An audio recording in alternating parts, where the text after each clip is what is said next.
कहता पहला प्यार चन्ना कदों मर के भी भुलदा है। ये जनाब कल्चर पंजाब दा बोलियां। फहद अली नहीं मारांगे।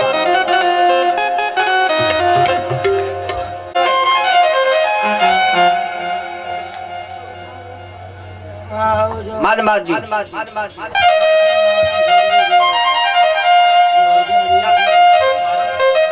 लो जी गीत बदलिया अपना गीत जनाब ने सुना रहे हैं फहद अली।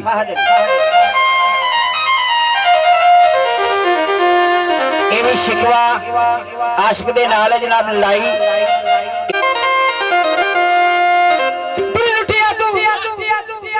बताओ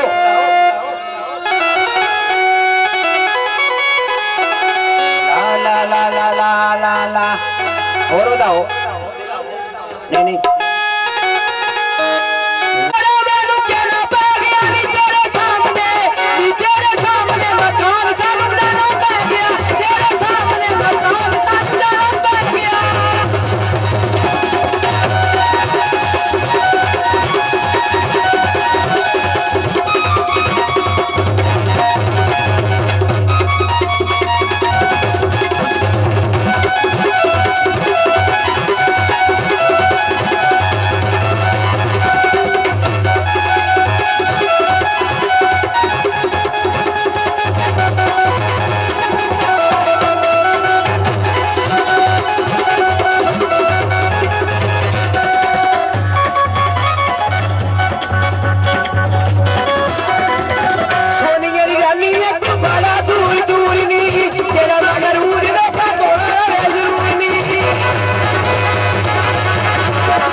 जी जनाब ऐसी जनाब देख गीत पेश कर रहे जनाब।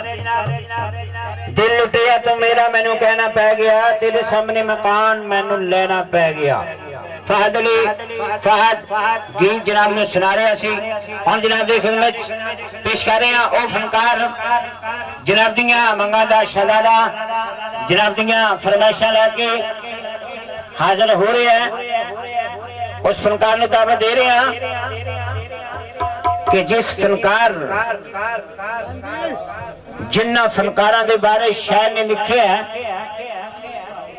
कला होवे ते दुखां दे खोले गुंजल, महफिल होवे ते बाग बहार बंदा, कला होवे ते दुखां दे खोले गुंजल महफिल होवे ते बाग बहार बंदा खून दइए जे लखां